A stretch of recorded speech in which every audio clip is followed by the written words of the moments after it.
আজ আমি রেস্টুরেন্ট স্টাইলে চিকেন পপকর্ন তৈরি করছি। আর এর জন্য নিয়েছি 200 গ্রাম মতো চিকেন। চিকেনের টুকরোগুলোকে প্রথমে পরিষ্কার করে ধুয়ে নিয়েছি আর চাকু দিয়ে ছোট ছোট টুকরো করে কেটে নিলাম। এরপরে শিলনোড়ার উপরে মাংসের পিসগুলোকে নিয়ে নোড়া দিয়ে এগুলোকে থেতো করে এইভাবে পাতলা পাতলা করে নিতে হবে।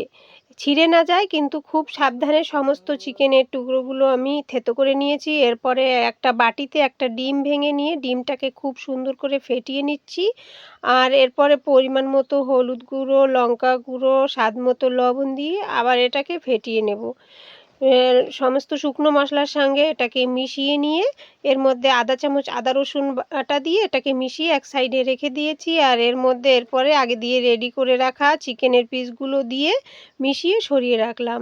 আধা কাপ চালের গুঁড়ো নিয়েছি। চালের গুঁড়োর মধ্যে স্বাদ মতো লবণ, আধা চামচ গোলমরিচ গুঁড়ো, আধা চামচ লঙ্কা গুঁড়ো দিয়ে মিশিয়ে নিয়েছি। আর এরপরে চিকেনের পিসগুলো এক একটা করে দিয়ে এগুলোকে খুব সুন্দরভাবে এই ময়দার মিশ্রণে কোট করে নিয়ে তেলে ভেজে নেব। তেলটা গরম করে মিডিয়াম ফ্লেমে রেখেই চিকেনের টুকরোগুলোকে ভেজে নেব। এইভাবে ভেজে নিলে কিন্তু চিকেন পপকর্নগুলো একেবারে ক্রিস্পি তৈরি হবে।